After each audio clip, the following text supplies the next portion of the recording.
pessoal, boa noite. Hoje eu tô aqui de volta, né?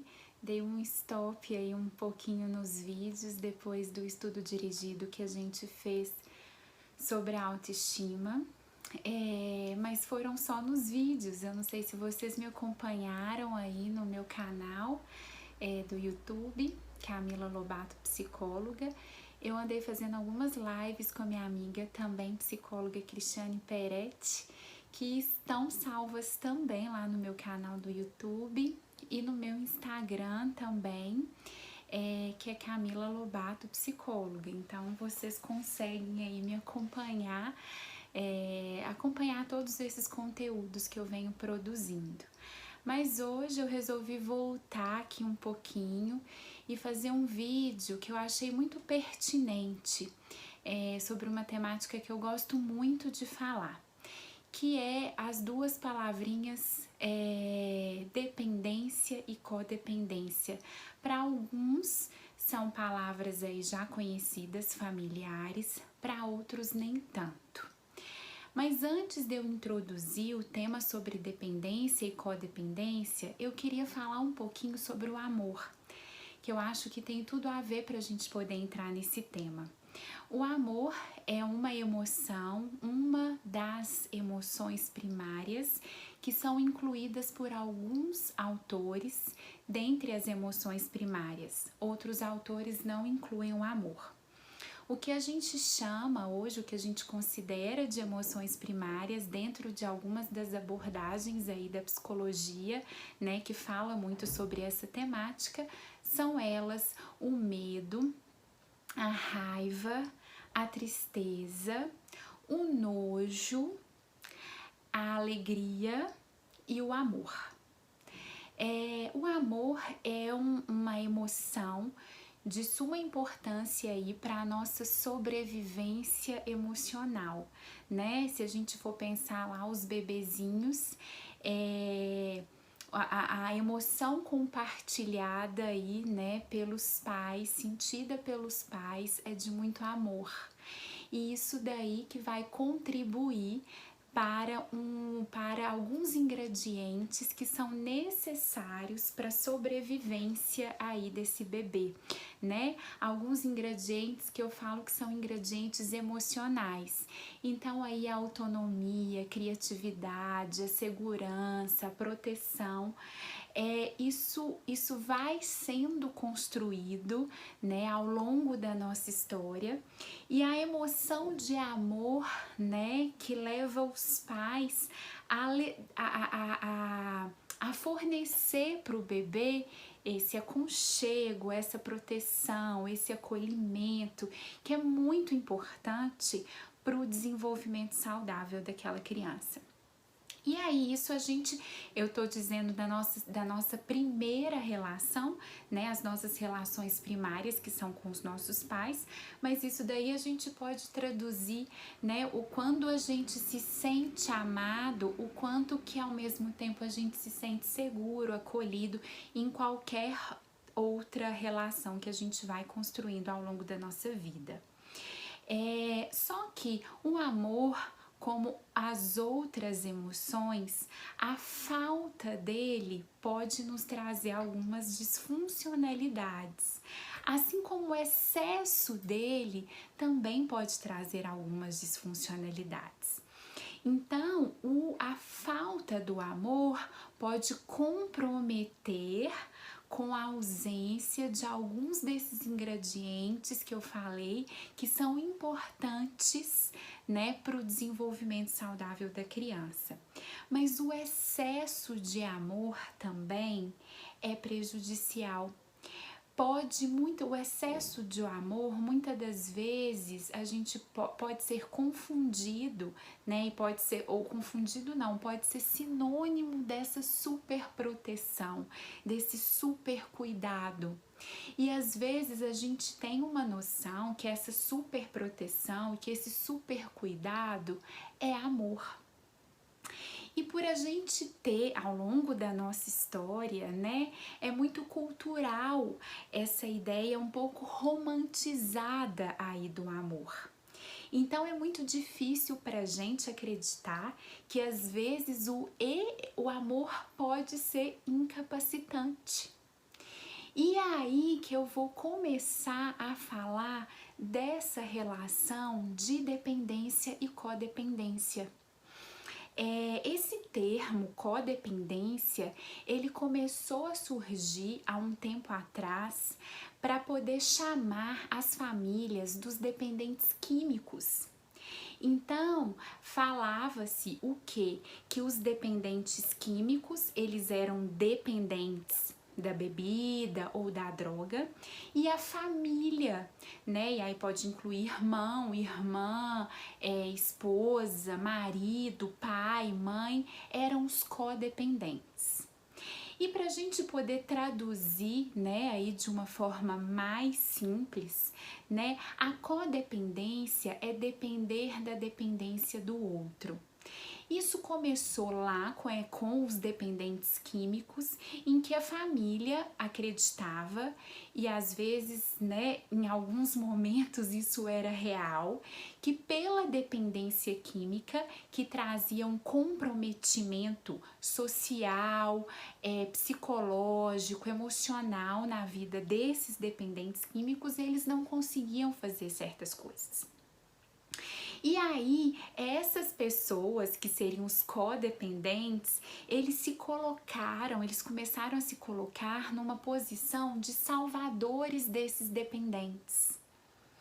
É como se fosse anulada a individualidade desses dependentes, né? Eles não conseguem isso, eles precisam de ajuda, eu preciso resolver as coisas por eles porque eles não conseguem.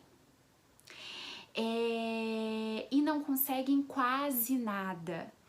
E aí a gente começou a ver que esse tipo de relação, e aí os estudos começaram a mostrar que não acontecia só entre essas famílias em que existia um dependente químico. E aí a gente pode ver essas relações de dependência e codependência em vários tipos de relações.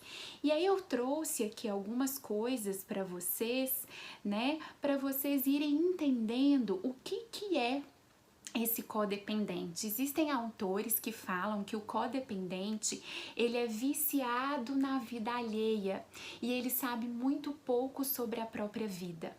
Os codependentes, muitas das vezes, eles tendem a ser queixosos, porque eu espero que o outro me dê aquilo que eu estou dando para ele e aquilo que eu estou fazendo para ele.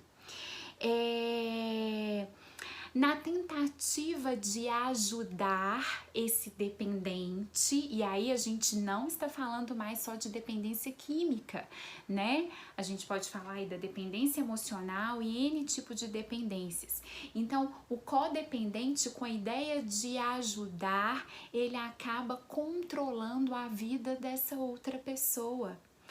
Algumas das vezes não é de má fé, mas enquanto ele está cuidando da vida do outro, tentando que o outro faça da forma que ele quer, ele está deixando de cuidar da própria vida.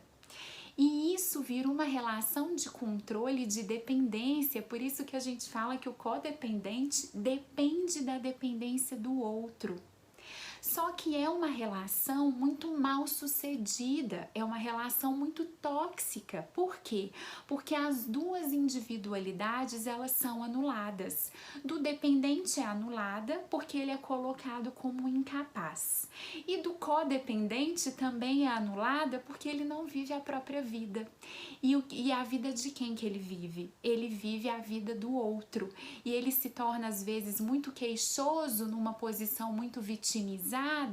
Por quê? Porque ele espera que o outro faça o mesmo por ele. Mas ele também não... Esse esperar que o outro faça o mesmo é um pseudo-esperar. Porque ele é muito controlador, ele quer que as coisas aconteçam do jeito dele. E ele tem muita dificuldade em pedir. Ele tem facilidade em doar, mas tem dificuldade de pedir. E quando a gente tem uma relação em que um só dá e o outro só recebe, é uma relação que fica disfuncional, ela fica despolarizada. Porque a gente tem a ideia que aquele que dá é o que tem e aquele que recebe é o que não tem. E na verdade, todos nós temos para dar e todos nós temos para poder receber. Por isso que a relação, ela fica tóxica, ela fica despolarizada. Se tem um por cima é porque tem outro por baixo. E numa relação saudável, o que a gente tem é que um dá e recebe e o outro também pode dar e receber. E muitas das vezes, né, essa ajuda, ela é confundida aí com compaixão, com empatia, porque eu consigo me colocar no lugar desse outro. Isso não é empatia nem compaixão, porque uma coisa é eu colaborar com esse outro, outra coisa é eu acreditar que esse outro seja capaz de fazer. Então eu não estou estimulando a autonomia, eu não estou estimulando um autoconceito saudável, eu não estou estimulando nesse outro uma autoestima. E aí é o que eu falo muito, gosto muito de um ditado, né? Enquanto tem cavalo, São Jorge não anda a pé. Então, o quanto que eu estou estimulando e contribuindo para esse outro se manter nessa posição de dependente. E também o dependente está contribuindo e estimulando esse outro manter-se nessa posição de codependente. Por quê? Porque é uma relação que retroalimenta. Um alimenta o comportamento do outro e a gente não sabe o que vem primeiro, se é o ovo ou se é a galinha. E a saída para isso é quando um consegue identificar, pelo menos um, se ele consegue identificar e consegue sair desse jogo, ele vai reforçar outros tipos de comportamento desse parceiro, ou desse filho, ou dessa mãe, ou desse amigo, porque como eu disse, né, isso acontece em qualquer tipo de relação. O codependente, ele tem muita dificuldade de entrar em contato com seus sentimentos. E a gente só pode ajudar o outro quando a gente entra em contato com os nossos sentimentos, quando primeiro a gente sabe da gente. Então, na verdade, é uma tentativa de ajuda com uma tentativa aí de controlar. É muito importante essa reflexão para a gente fazer perguntas para a gente mesmo, né? Como que a gente está construindo as nossas relações. E aí eu tenho algumas dicas de filmes para vocês poderem ver essa temática em diferentes contextos e o quanto que isso retroalimenta, né? Porque às vezes aquilo que o codependente mais queixa, que ele tá cansado, que ele não aguenta mais, que aquilo tá difícil, ele não consegue perceber o quanto que ele é mantenedor daquilo. E o dependente também, o quanto ele é mantenedor daquela situação. Isso a gente pode perceber em vários momentos da nossa vida, né? Aquilo que a gente se queixa muito, o quanto que eu estou contribuindo para manter aquilo do qual eu mais me queixo. O que eu estou fazendo de diferente para poder ter algum tipo de mudança? Então, as dicas de filmes que eu tenho é o Juanita, que está no Netflix, e também tem os 6 Balões, que está no Netflix. Né? Lembrando que esse tipo de relação pode acontecer também nas relações pais e filhos. Se meu filho de 11 anos, ele consegue arrumar a cama, e por que ele não arruma a cama? Como que o meu filho de 11 anos ou de 5, de acordo com a faixa etária de cada um, né, contribui para os fazeres dentro dessa casa? Casa que todo mundo mora, todo mundo contribui. Então, são importantes avaliações aí que eu acho a gente fazer em qualquer contexto de relação, tá bom? Então, fica aí a minha mensagem desse vídeo. Me sigam, me inscrevam no meu canal e me sigam no meu Instagram, Camila Lobato Psicóloga. Grande beijo!